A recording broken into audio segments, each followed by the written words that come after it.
All right, guys, welcome to Declassified Live. Oh, we got a lot to talk about today. We've got so much to go over. Most notable, a lot of guys logging in. Guys, people, men and women, how dare I assume your gender? Terrible of me. Terrible of me to do that.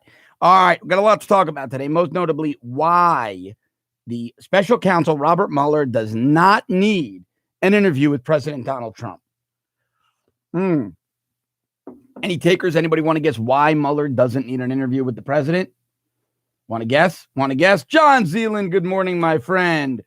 I know, law of one, my pronouns. I shouldn't have said him.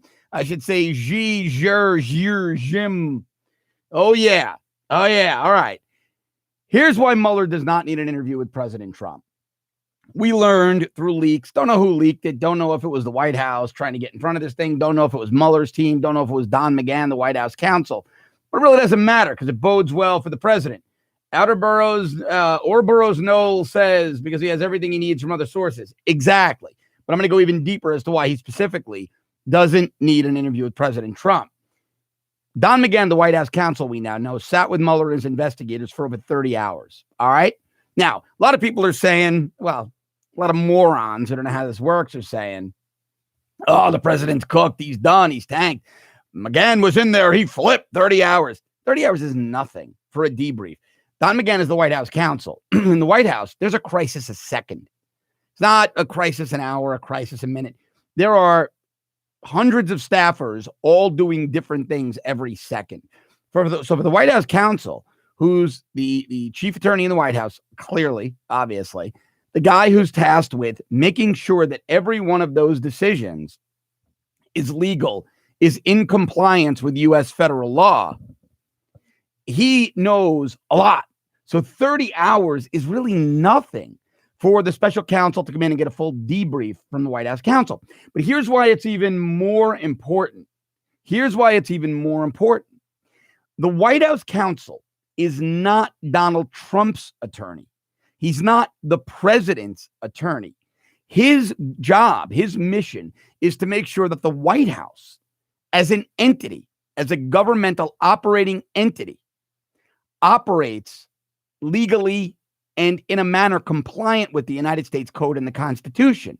So if the president acts in a manner that's illegal, it's the White House counsel's job to advise the president not to do it and either to then resign or blow the whistle if the president chooses to act illegally.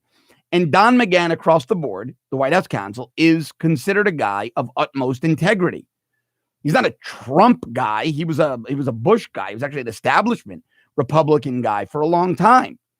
But Don McGahn is still there. He's integrally involved in selecting Supreme Court justices. He works very closely with the president on the appointments of Gorsuch, and Kavanaugh. And so the White House counsel has seen no reason to leave the White House because he's seen nothing illegal. But that's not my opinion. Those are his words, because what we now know from the leaks, and people in D.C. and the White House tell me these are pretty accurate, that the White House counsel repeatedly told the special counsel's office that, yeah, the president rants and raves and he huffs and puffs and it's an emotional place and a lot's going on and that's common, but he being the president, has never exceeded his legal authority. And that's it. The White House counsel's testimony is far more valuable than the president's. The White House counsel's job is very simple and also very, very difficult and complex. But in its simplest terms, the president is presented with 4 options on how to do something, whether it be a farm subsidy bill in Iowa or it be a drone strike in Afghanistan.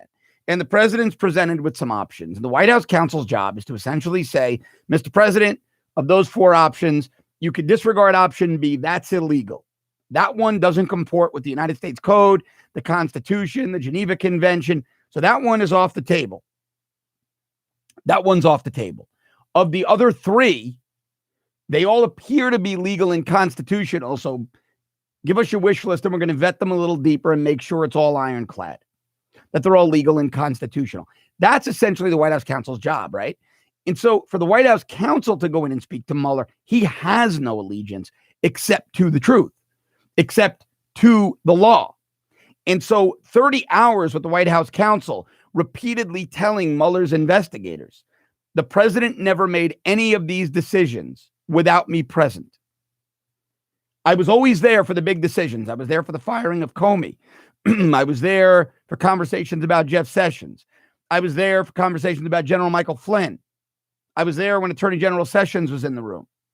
And the president might have been angry. The president might have been emotional. But the president never exceeded his legal authority. That's it. It's over. Even Andy McCarthy in National Review wrote a piece. Andy McCarthy has been critical of the president when necessary. But Andy McCarthy came right out and said it. There is no reason whatsoever. Robert Mueller, his article is entitled, Robert Mueller Shouldn't Even Ask Trump for an Interview. And he says that argument is bolstered by this weekend's New York Times report that with the president's consent, this is what I was getting to. So I wanted to read Andy's piece. Don McGahn didn't go in on his own. The president told him to go speak to Mueller. The president waived all executive privilege. The president waived all attorney-client privilege. The president said to McGahn, Don, I've got nothing to hide. Go speak to Mueller and his team. Tell him everything. Tell him everything. Andy McCarthy, one of the smartest attorneys out there on this, wrote, that argument is bolstered by this weekend's New York Times report that with the president's consent, Mueller's team has conducted 30 hours of interviews with White House counsel Don McGahn II, having secured testimony from the president's top lawyer. The special counsel is in no position to claim that he needs the president's own testimony. The president's consent to make McGahn available to prosecutors is extraordinary, as it involves, as I just noted, waiving both executive and attorney-client privilege. And he says to the latter, attorney-client privilege, there's really no waiver because McGahn represents the presidency, not the president. But still, McGahn sees his role as protector of the presidency. All right. Now, the New York Times pushes the line, claiming McGahn viewed his role as protector of the presidency, not of Mr. Trump, McCarthy writes. McCarthy says that's nonsense, though, because the president is really the client, the office of the president. The office of the president. Now, we can go through the legal intricacies of this all day long. We don't need to, though. The meaning of it all, the explanation is really, really clear. There is no reason for Mueller to continue when the White House counsel, who really answers to the Constitution of the American people, he represents the president. He represents the presidency. He represents the White House, but he really answers to the American people and to the Constitution. When he's telling a special counsel no laws are broken, that's it. It's time for Mueller to do the right thing. The right thing. Now, of course, all the naysayers, and we're going to get into the Manafort trial in a second because it's the same line of nonsense.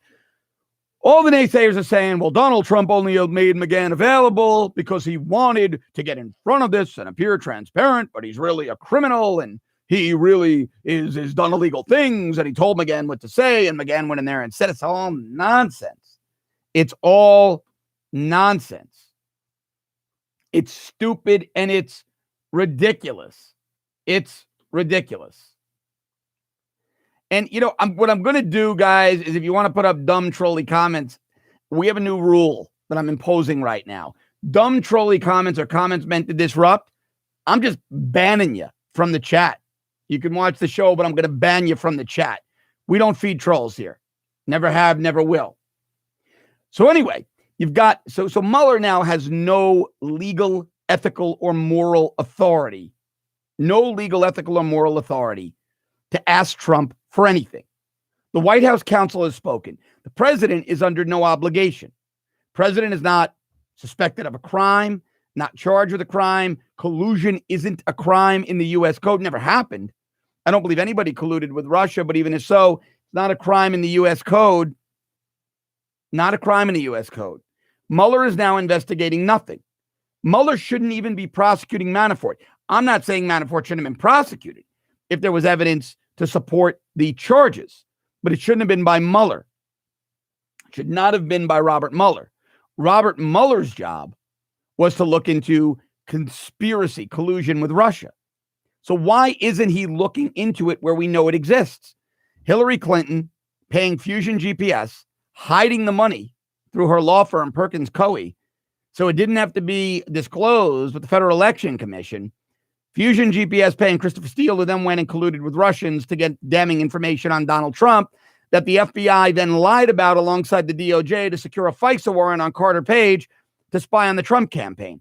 We've got a clear trail of collusion that Robert Mueller won't follow. So Mueller is not an ethical, honest actor because he's not investigating the true Russia collusion. And Cobra Commander says about Robert Mueller, millions of taxpayer dollars wasted on a fake investigation to enrich a has-been Uranium One deal maker. Well, I don't know about enriching Mueller. Mueller could have made a lot more outside on the private sector, but yeah, we're up to about $25 million now. And a year and change wasted on this nonsense. And so now with McGahn's testimony, Mueller needs to shut it all down. You want to go prosecute Russians that'll never see the inside of a courtroom? Have at it. But no more taxpayer money.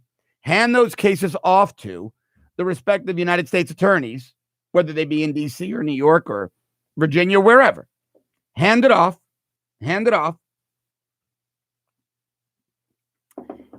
And be done with this nonsense. Because the president's right. It's a rigged witch hunt. The president's also right. Robert Mueller, Newt Gingrich wrote a good piece on this as well yesterday. I'm just not going to take the time to dig it up. Where Gingrich essentially says Mueller hurt himself. Mueller could have appointed people to his team who donated to both Trump and Hillary. Mueller could have appointed people to his team who voted for both Trump and Hillary, who exhibited bias for both Trump and Hillary. But he didn't. Robert Mueller limited his biases to only be for Hillary Clinton. Robert Mueller made sure that the people on his team were only biased toward a Democrat. That reeks. All right. That is filthy. Nothing good about that. Mueller has been biased from day one. In my opinion, Mueller's mandate has always been take down the sitting president. Take him out. You're the insurance policy, Bob. Take him out. And that's why guys like John Brennan are hysterical over their security clearances. Oh, give me a break. Brennan's not going to sue anybody because it's well within the authority of the president to pull a security clearance. Regular rank and file people with security clearances don't get them for life. So now with the Don McGahn testimony, it puts Mueller in a quandary. Now, do I think that Mueller's investigation is going to wrap up like Rudy Giuliani wants by September 1st? No, absolutely not. Absolutely not. But the wind is out of Mueller's sails. His credibility is shot. I mean, shot. And rightfully so. Mueller's credibility should have been shot. Mueller's credibility was destroyed really upon hiring Peter Strzok. Now, I don't believe for a second that Mueller didn't know Strzok's bias. I don't believe that for a New York minute. All right? I believe that Mueller got rid of Strzok when Strzok got caught. I don't believe that Mueller got rid of Strzok when, because a man of integrity, when he found out was trying not. I think he went to the people that he knew were going to be loyal to him, that he knew were going to be never Trump, that he knew were going to hate this president. And he sought them out and he used the ones and hired the ones that he knew would be most biased. And it's so ridiculous.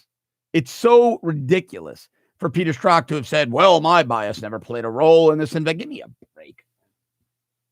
Give me a break. Of course it did. Give me a break. And so now you've got this Manafort trial. All right. Now, look, I don't know if Manafort did what he did. Thousands and thousands of pages and 20 some odd witnesses, 14 days of testimony, juries in day 4, 14 or 15, whatever it was.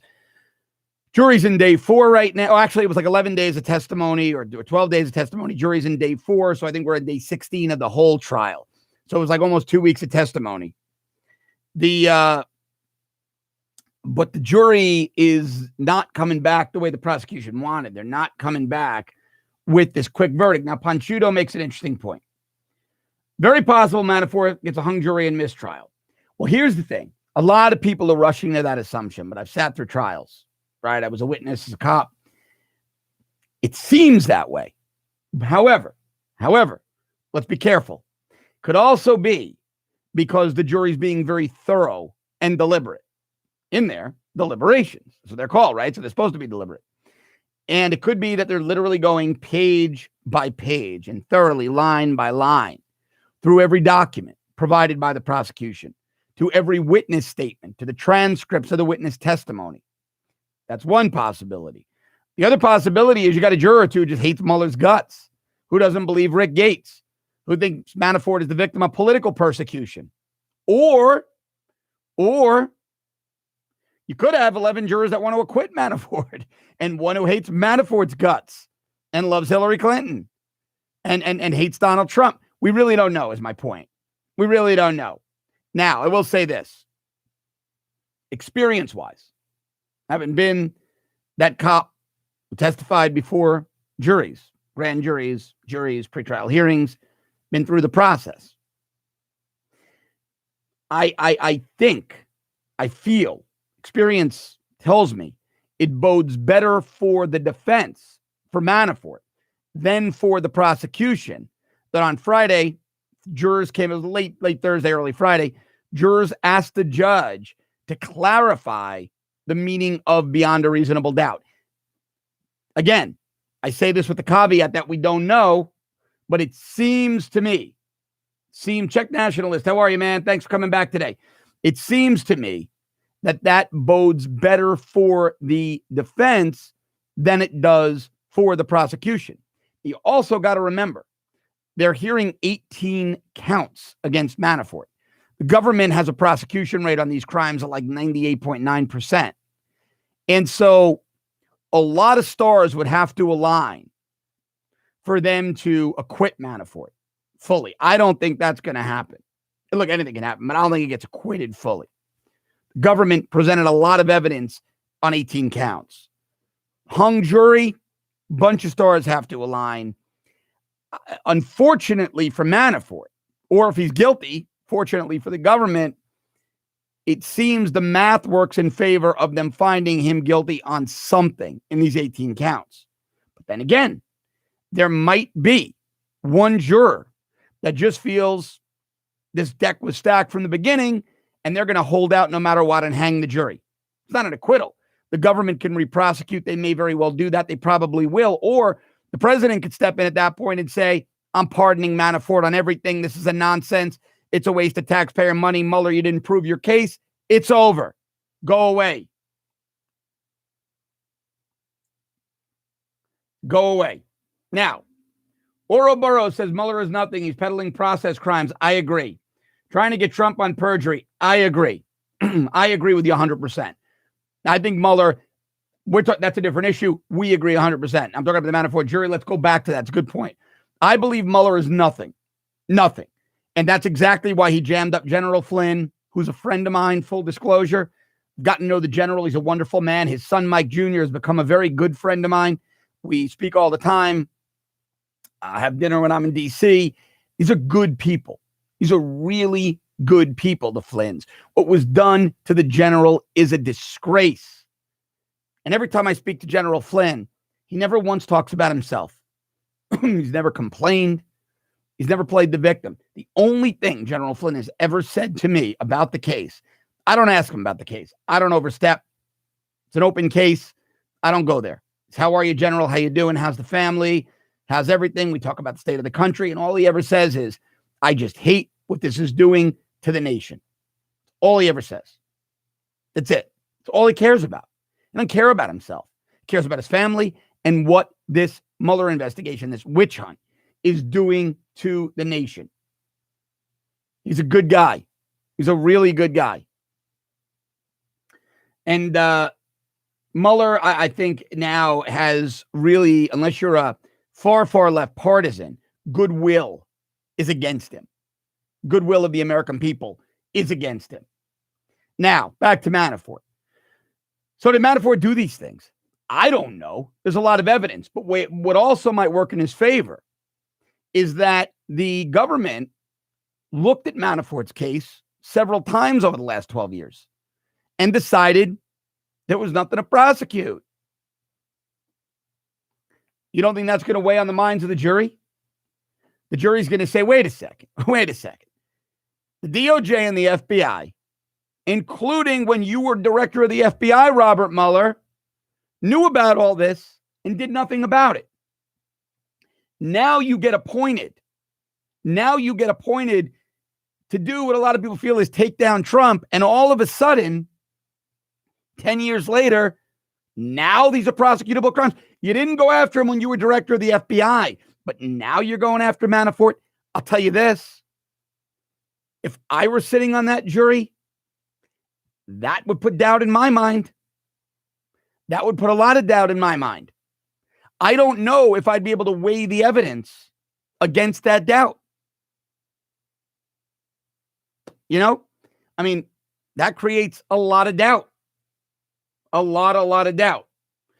So here, in fact, I don't have a Triumph now. I used to have one. I don't have a Triumph. I got rid of all my bikes. I had a Triumph, I had a Harley, I had a BMW. And my friends I was riding with stopped riding. I wasn't riding. So I'm looking for a new bike. Looking at those three brands again. Don't know which one I'm going to go for. Always had bikes. A couple of years I've been without one. I really missed it. So you never know. I might be on a Triumph again. Or a BMW. Or a Harley. I don't know. But I'll let you know when I know. But let's see what Zach is saying. Zach is one of my favorites. He comes on here. He's young. He's in school. He gets beaten up for being a conservative, but he fights the good fight there in Australia. Funny story. My school had a student leader come up and talk today in an assembly, and she went up and discussed the 1 in 5 rape stat, the wage gap, and the rest of the rape culture issues. And I'm guessing you push back on her, Zach, and the liberals lost their minds on you. Yeah, I'm guessing that's what happened, my friend.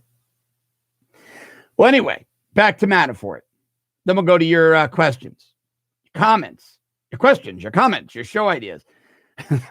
Listen, it's I would not be shocked. I'll tell you, if this was any other defendant, 2 courtrooms, 2 different districts, 25 counts, I'd say he's toast. He's done.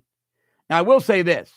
He's not going to get the fair shake in Judge Amy Berkman Jackson's courtroom in D.C. that he's going to get in Virginia. He's certainly not going to get that fair shake. It's not going to happen. All right? At all. He's not. Judge Ellis is much more fair.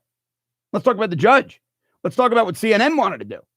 CNN went nuts because they couldn't get the names of the jurors made public. The judge was receiving death threats. Now, why would CNN want to do that? Why would they want to do that? Well, I'm not ready to make the leap and say that CNN wanted to see jurors intimidated. All right? But a little weird for CNN to want the names of jurors in the middle of deliberations during an ongoing trial. It's a little odd. The judge said no. The judge is under his own U.S. Marshal Service protective detail. Now, that happens. That typically happens in drug cartel cases or organized crime cases or terror cases when the judge is at risk. Not non-violent 12-year-old tax evasion cases with a guy who's got no ties. I mean, it's not like Manafort was laundering money for the Sinaloa cartel. All right? This is a guy who liked to buy expensive ostrich skin Gucci jackets. I mean, he's hardly a thug. You know what I mean? So sequestration of the jury wouldn't have typically been necessary. CNN wanted their names. Why? Mona Montgomery says Manafort is in solitary confinement. Yeah, because they claimed to tamper with witnesses. But that was from the D.C. Judge Jackson. She put him in solitary. She is a very public far-left partisan. He's screwed in her courtroom. He is absolutely screwed in her courtroom. So in many respects, it's good this trial happened first. Because if this is a hung jury or long shot and acquittal, I don't think that's going to happen. A hung jury, president might just step in and say he's never going to get a fair shake in that courtroom and pardon him. Now, I don't think Trump is going to pardon him before the midterms. I think that would raise too much of a political fight. It would be actually politically imprudent really politically stupid for Trump to pardon him before the midterms. It's a fight you don't want. It's a fight you don't want. But I think that if there's a hung jury on this one, pardon becomes much more likely. Much more likely. Observer Dude donated £5. Thanks, Observer Dude. Do I think there's any truth to the gender pay gap? Even if it's true, it's a pay gap between how many genders? Men and women, so there's two genders. To your second point, yeah, there are two genders. Do I think there's a gender pay gap? Honestly, I do. I know that's not the popular conservative opinion. I know it's not, but I think in many companies there is. It still exists. Is it getting better? Yes. But is there? Yeah, I see it in a lot of industries I've worked in. I do see that a guy with the same resume as a woman coming in does tend to command a little more money. All right. It's not this massive widespread problem. I don't think it requires activism, but there's a lot of reasons for that. And it could very well be that men just, I'm going to get flamed for this, negotiate harder. A guy comes in and he says, nope, you want to offer me that? I'm not taking it. I'm here. I'm on my fourth interview. I'm valuable to you. I know it. You know it. He gets in the face and he says, this is what I want. I'm sticking to this number. Somebody out there is willing to pay me. That's what I've seen. So do I think there's a gap? I do. Do I think it's because of innate bigotry and bias? No. In my experience, men have pushed much harder for the money. Although I've seen some women who are sharks who have pushed very hard for money as well. But I'm talking about across the board, my experience, I've watched guys come in and harass companies for that money. That's all I'm saying. That's all I'm saying. It's situational, though. I had a salesperson when I was in the private sector who worked for us, a woman who was relentless. She made a lot of money. She was relentless. So it's unique to the individual as well. But somebody made a good point. Sound Mixer said the pay gap mostly exists in Hollywood. Yeah, the most liberal Hollywood. They're the ones screwing women out of money the most, right? But I think there are a lot of factors. None of these things exist in this abstract vacuum of, yeah, there's a pay gap. Yeah, no. You got to look at each micro situation. Let's go to some of your comments here. All right, we need a special counsel when this fake investigation ends. Well, I don't care about Mueller and Uranium One, and I'll tell you why. If Obama, the president at the time, sent him over there, then he sent him over there. Old news. We're never going to win that. Nobody cares about Uranium One anymore. Maybe they should. They don't. They don't. It's old news. Not going to waste political and prosecutorial capital on that. Mueller needs to be investigated for what he's doing today, for this witch hunt today. Can't go back to 2010, 2011. The public will roll their eyes, be infuriated, and it'll cost Trump his second term.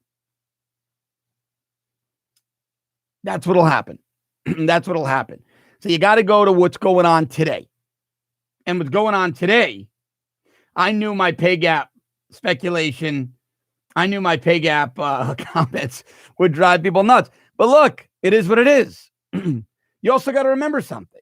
And again, you might flame me for this. I do a TV show in the afternoon. And we take live callers much like this. And I hear comments from all sides. And we talked about this issue. And if you're an employer and you've got a male employee and a female employee, and the female employee says, yeah, I'm planning on having a family, you're going to lose me for 2 months. Are you going to be willing to pay her as much as the male employee? It's not an affront to women. But if I'm going to lose a key executive for 2 months while she has a baby, is she entitled to the same amount of money as the male employee who I'm not going to lose for 2 months? To me, that's just a free market. That's just capitalism. I don't know. Now, I know the liberals want, oh, it's terrible, it's terrible, it's terrible. It's sexist, it's misogynistic. Is it? I'm losing 2 months of productivity. I'm losing 2 months of customer service. I'm losing 2 months of client relations. I'm losing 2 months of sales. So would it be inconceivable for an employer to take that into account when deciding salary? I'm saying there's a lot of factors that are unpopular to discuss, but a lot of factors that go into these decisions. Now, DJ Foster makes a good point. Problem there is, if women didn't have children, where would future workers come from? Great point. Really good point. Excellent point. Like I said, a lot of debate on this issue. But I do think, from personal experience, and I'm stepping into a hornet's nest here, I know it, I've just watched men push harder for the money to get that extra couple of bucks out of a potential employer. Czech nationalist, thank you very much. Let's see what else we got. What have we got here? Wow, a lot of comments. Lot on Mueller. Lot on capitalism is racist, somebody said with a smiley face. Have you guys seen those images of what things cost in Venezuela? Like $1 billion Venezuelan, whatever they're called, for a chicken. I mean, it is insane. It is insane. Let's see. Wow, I really stirred up a hornet's nest with that gender pay gap stuff, huh?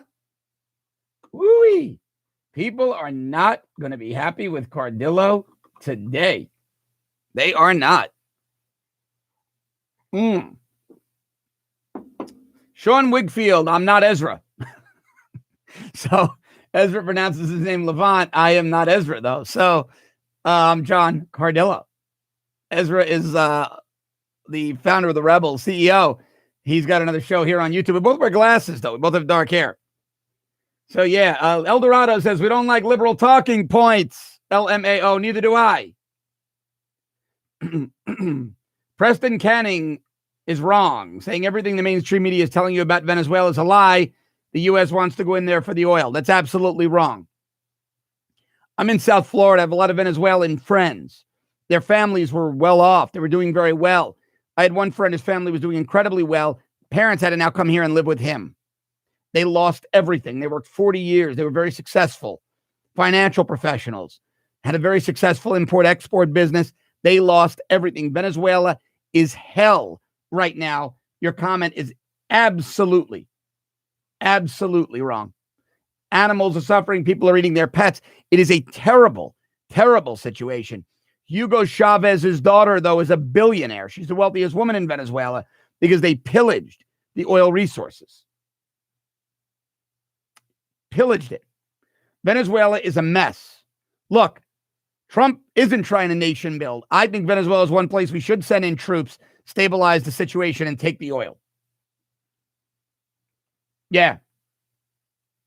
Jean Marie says, we love you. You can have your own ideas. Well, thank you, Jean Marie.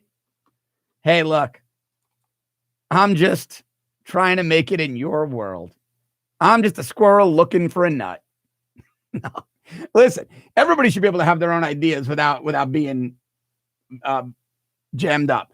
Robert Muldoon says, I'm a liar.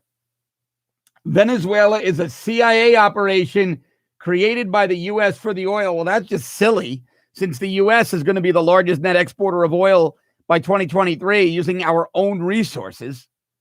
We're not even going after Venezuela's oil. We don't even have troops in Venezuela. You guys got to stop listening to loony conspiracy theorists. Don't listen to them. They lie to you. By the way, Q is about to be outed and debunked. Somebody I know, somebody you all follow on Twitter, I won't say who, good friend of mine, somebody you like, tells me they have Q's identity and it's all a scam. All right, Oberos, no. Some good comments from Oberos today. They know what they're talking about. They're doing the homework. Strzok doctored the 302s, committed perjury, said he had no input on the FISA request. He conspired to corruptly influence FISA court judge Contreras, obstructed Hillary investigation. Let me say this. We don't have proof of any of that, but I strongly suspect you're correct about much, if not all of it. I really strongly suspect you're correct. In fact, we know that the Inspector General is running an investigation as to whether or not he doctored those 302s. I believe they gave a little snippet of what they had over to Christopher Wray and Dave Bowditch, the new number 2 at the FBI, and that's what led to Strzok's firing. I don't believe it was solely about the text messages. Wow, everybody believes these conspiracies that Venezuela is a beautiful country in great shape. Yeah, no, it's really not. Captain Smirk, we did Brennan security clearance. It should have been pulled. It's not General Raven, it's Admiral Mick Raven. Look, he's entitled to his opinion. He's an American hero. I really disagree with him. Admiral Mick Raven's an Obama guy. He's a friend of Brennan. I totally disagree with him. And the other ones, if they want their clearances pulled, it's on them. Brennan's a bad guy, a partisan political hack. He's a bad guy. He was terrible at CIA. Q is fake. My friend is not a rhino. In fact, when you all see who is debunking Q, it's somebody you are all a very big fan of.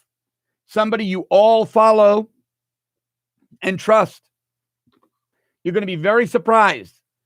You are going to be very, very surprised when you see who's debunking this guy. Trust me when I tell you. You're going to be very, very surprised. Something else that happened, I don't know if you saw this, but Donald Trump and Ambassador Rick Grenell, our ambassador to Germany. Rick happens to be a good friend of mine. Really, really good guy. He's openly gay, Rick. He's the highest ranking gay official in the U.S. government. Well, they debunked every narrative of the left. Donald Trump and Rick Grenell together worked to have a Nazi war criminal, a guard at concentration camps, deported to Germany for prosecution. And the best part was there were federal agents of color doing the apprehension and escort. So Donald Trump, a guy called a racist anti-gay Nazi, Donald Trump and his openly gay ambassador to Germany had a Nazi deported to be criminally prosecuted and use federal agents of color to grab the guy up and put him on the plane, thereby debunking every left-wing attack line on Donald Trump. It's really glorious. It's absolutely glorious. The left can't get out of their own way. The left cannot get out of their own way. Yeah, there are a lot of people here that are believing what I'm saying about Venezuela. Look, all you got to do is come down to South Florida, talk to some people. Situation is bad. I'm meeting the people that come back over or are lucky enough to be able to get out of Venezuela and come here because they had some money in the States with their relatives. It is dire. You are watching a country. Venezuela was prosperous. It was rich. When I first moved down to South Florida in 2004, Venezuelans coming over here were loaded. They were buying Ferraris by the pair, a hardtop and a convertible. What has happened in Venezuela is just devastating. And everybody should learn a lesson from it in terms of socialism. Everybody. Let's see. Gus Francine talking about Julian Assange and Seth Rich being the DNC leak. I believe Seth Rich was the DNC leak.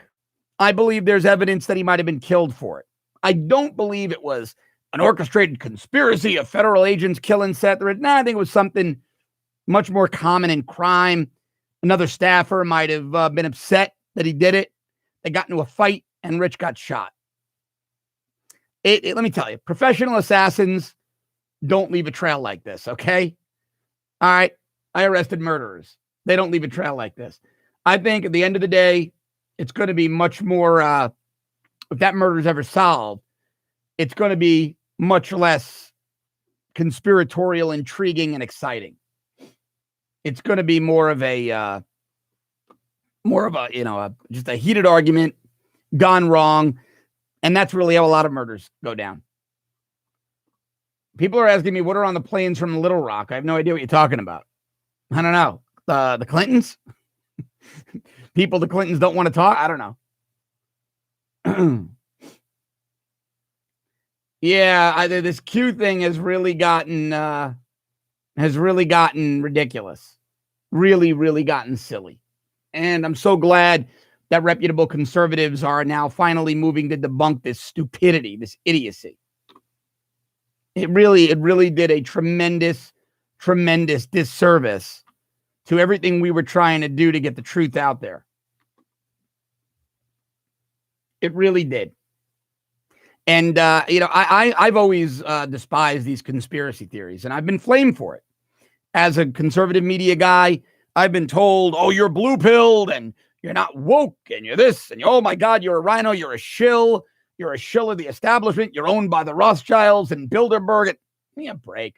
Give me a break. I follow the evidentiary trail. I follow the facts. I don't, some random anonymous thing pops up on the internet. No, I don't read it as fact. All right. I want evidence. I want hard facts and evidence. Hard facts. Sean Wingfield says something that's very true. Socialist governments, despite how they present themselves, are always dictatorships. Yeah, they are, right? Because they control the means of production, even if partially. They control your healthcare. They control your media. When they can ration things, they can control things. When they can censor things, they can control things. Oh, God.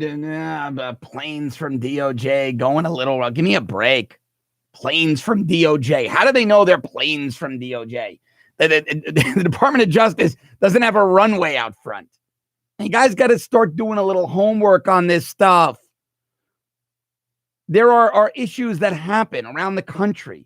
If a plane is registered to the Department of Justice and it lands in Little Rock, Arkansas, it doesn't mean that they're going to get high docs for the Clintons.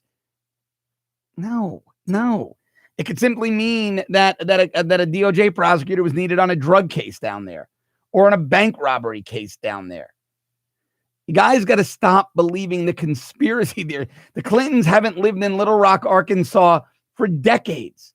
They don't even have any ties there anymore. Like they got out of there the minute they hit the White House in 93. Yeah, I mean, Sean Wingfield goes to those DOJ planes also chemtrailing. Dude, exactly.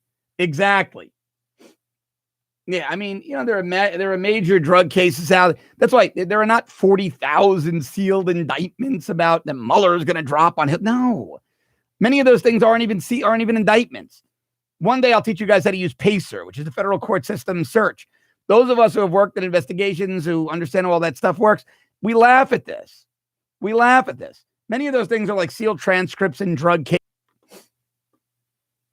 They don't even know what they're looking at. It's kind of sad, actually. It's kind of sad. It really is. 40,000 sealed indictments. And you would think, by listening to these people, that there's no other crime in the U.S. There's no other crime. 40,000 sealed. It's so stupid. Nobody even thinks that maybe some of those crimes are drug cases, anti-terror cases, other federal crimes, white-collar cases, weapons trafficking cases, La Cosa Nostra, biker gangs, Asian gang. I mean, we have other federal crime. So if there are 40,000 sealed anything on the federal docket, it's because we're prosecuting other crimes. I mean, nobody thinks to look past one conspiracy theory on the web. None. Let's see.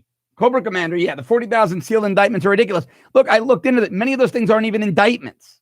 They're just filings with the court under seal. Testimony of maybe things like an undercover agent testifies, that's under seal, or a protected witness testifies, the filing is under seal. People don't know what they're looking at. That's why I laugh at this Q nonsense. The morons behind that account don't even understand how it all works. They don't understand. It's just silly. So silly. Like really, really ridiculous. Let's see. Why would two government airliners, well, how do you know they're airliners and not little Learjets? I mean, that's what I'm trying to say. Do your own homework. Do your own homework. A tail number on a jet can tell you what kind of jet it is. You could go and type in the N number on the back of the jet. It'll tell you what it's, probably a little citation. or a Lear or a smaller Gulfstream. One of those. Let's see. Yeah, 4chan fun and games, exactly. Let's see what else. What do you think? What do you think? About what? About what?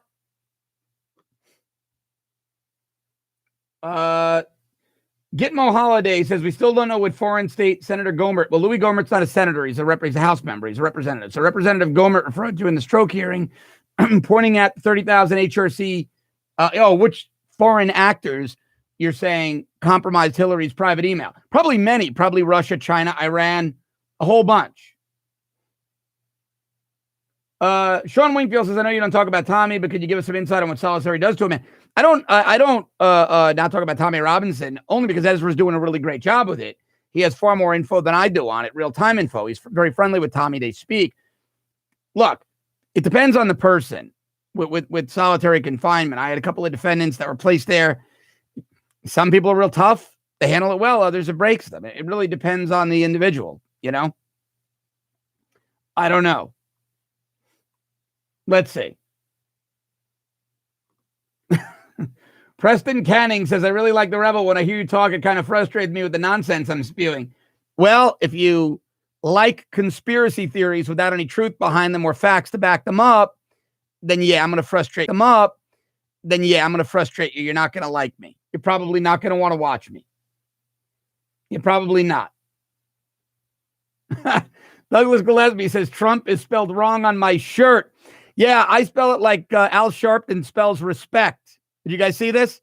Al Sharpton was trying to make fun of Trump, saying he should respect Omarosa. And Al Sharpton, tying in Aretha Franklin and her death. And Al Sharpton spelt respect, RESPICT, on MSNBC. Guys, you're asking me for news on InfoWars. I have no idea. I don't watch Alex Jones. Listen, I will vehemently defend Alex Jones's right to speak and to spew his nonsense. But I don't watch him. I don't watch him after his Sandy Hook and 9/11 conspiracy theories. I don't pay attention to the guy. I lost friends in 9/11. I don't listen to anybody who comes up with that. Alex Jones has spewed too much nonsense over the years for a buck. I'm not a fan. So he's, as far as I know, they've still got him banned. I would fight night and day to have his accounts restored because I believe in free speech, night and day. That said, I just don't pay the guy any attention. Does the new satanic statue at the Little Rock Capitol deserve to be there more than the previous 10 Commandments monument that the Arkansas Satanists destroyed? Adversary American says, no, look, neither one does or both do. Problem is that Satanism is a recognized religion. We can debate all day whether it should be or not, but it is, and it does have First Amendment protections. All right? And if you claim to be a civil libertarian, then you got to take the reprehensible with the good. Now, that statue is disturbing, and it's chilling, and it's reprehensible, and I don't like it. But they are invoking First Amendment protections, and they've got them, as reprehensible as it may be. As reprehensible as it may be. Preston Canning, MS-13, Bloods, Crips, there's other gangs and just motorcycles. Well, yeah, of course there are. Yeah. I mean, nobody's denying that. There are hundreds of them. The gangster disciples in Chicago, the Latin Kings, the anti. I mean, we can go all day long with this. I was just making a point. Let's see what else we got here. Where are the feminists? I don't know. Hopefully being quiet. Is Aretha Franklin dead? You never wore a disc? No, Aretha Franklin was the queen of soul. Yes, she passed away, 76 years old. Aretha Franklin wasn't disco. My God, that's blasphemy. No. Noy Tank says music on the radio is brainwashing. Well, I don't know about that. Captain Smirk says, any thoughts about the 17-year-old who showed electronic ballot boxes were easily hacked? Kid was actually 11. There were 17 competitors. Yeah, I'm not too worried about that. The environment they claim mirrored Florida. When you dig into it, really didn't mirror Florida's electronic voting environment. There were significant differences. So I'm not too worried that this is going to impact anything. Cobra Commander says Satanism has never been recognized nor hasn't ever been tax exempt. That's absolutely untrue. In fact, if you go to the Department of Defense guidelines on burials, they recognize Satanism as a religion, and a service member who practices Satanism is entitled to be buried in accordance with their guidelines. So you're factually, sorry, Cobra, you're dead wrong on that one. It actually is recognized. Whether it should be or not, whole nother debate. But it is. Adversary American says you make a great point. The Satanists ironically call it a separation between church and state, though the Church of Satan is a religion by definition. Well, exactly. There should be removed as well. Exactly. It should be out of there.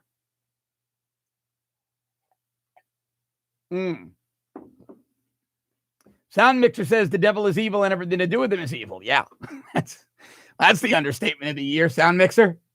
Yeah. Are they Abraham Lincoln 2020? Yes. Are the Hells Angels a religion? To them, they are. Oh, Preston Canning says I'm a transparent puppet for the left man. It's obvious. Yes, you got my number. I'm a big lefty. I'm going to be out of here in about 9 minutes. I got to go have a late breakfast with my Uncle George Soros. Uncle George is going to take me to Bilderberg. What are you talking about? Please. Come on. This nonsense. Yeah. I'm a shill for the left. Let me check something. Because I'm a shill for the left. I can't believe it. And the Church of Satan, you guys keep saying they're not tax exempt, and I keep telling you you're wrong. So here, I'm putting up a link for you that shows that the IRS did in fact grant them tax exempt status. It's right there. I just posted it. They're a recognized religion with tax exempt status. Reprehensible, chilling, but First Amendment protected. So there you go, Cobra Commander. They are tax exempt. I love it. I'm a shill for the left. This is awesome. I didn't know that. I did not know that. I did not get my check from Uncle George Soros. Hillary hasn't paid me. Can't believe it. But listen, I want to bring you guys, my goal is to bring you guys facts and data and stats. I'm not going to deal with conspiracy theories. I just don't deal with that stuff. I never have. I never will. It's not my thing. They're fun and they're, I get it. They're sensational. I keep dropping my pen. My pen does not want to stay in my hand today. It's really annoying. You guys have me so fired up with all this stuff. All right, UFOs. Do more shows about UFOs. I might just do that. Do you see we have a candidate? We have a candidate for Congress down here in Florida's 27th congressional district on the Republican side. So the Republican primaries in Florida are Tuesday, a week from today, right? And we have a candidate here running as a Republican, replacing Ileana Ross-Layton, a Republican congresswoman down in Miami. And let me see if I can find this. It's really funny. This particular woman who was endorsed by the Miami Herald, I'm going to read you her story right now. Miami Herald endorsed her. Her name is Bettina Rodriguez Aguilera. Now, I know a lot of people who are backing her because she has some conservative positions. Well, she claims aliens took her aboard a spaceship. She really does. Here's her quote. Quote, I went in. There was some round seats that were there and some quartz rocks that control the ship. Not like airplanes. She said she was visited by 3 large blonde beings. Yeah. So we have a bona fide congressional candidate. She's probably going to win the GOP nomination for Congress in Florida's 27th congressional district. And she believes she was abducted by aliens. Let's see. The Church of Satan sponsored that club, Cobra Commander. The Church of Satan also put out a statement that they were granted tax-exempt status but rejected it because they didn't want the entanglements that come with being a 501c3. You got to do your research on this. Do your research on this. All right? Oh, Magpie, I don't change who I am. Alistair asked me what I eat for breakfast. Yeah, it depends. It depends. Mr. Dambit says I'm one chill shill. Listen, I might do. Ty White says, big fan of the channel. Thanks, man. Doug Gillespie says she was abducted. So this candidate, Bettina, whatever her name is, says she was visited by large blonde beings. And who said that? Because I want to give proper credit. Doug Gillespie said she was abducted by Fabio. Yes. Yes. Yes. That is actually pretty funny. Shooter the Fox says a question that relates to the Satanism thing. Is Islam recognized in the same way? Yeah, Islam is a religion in the U.S., legitimate religion. But I suggest you guys look into the Church of Satan. It's and the way the government has treated them. They've been treated as a religion. Now, whether or not they have given up their tax-exempt status is on them, because a lot of bells and whistles, a lot of strings come with 501c3 tax-exempt status. But they were offered it, and they rejected it. The government sees them as a church. No, this woman says she was visited by 3 blonde beings. I think she was abducted by Hanson, that group from the 80s. All right. All right, guys. This hour flew by. It flew by. A lot of fun. I will be back here with you tomorrow morning, 7:30 a.m. Thank you so much for watching. I'll see you guys tomorrow.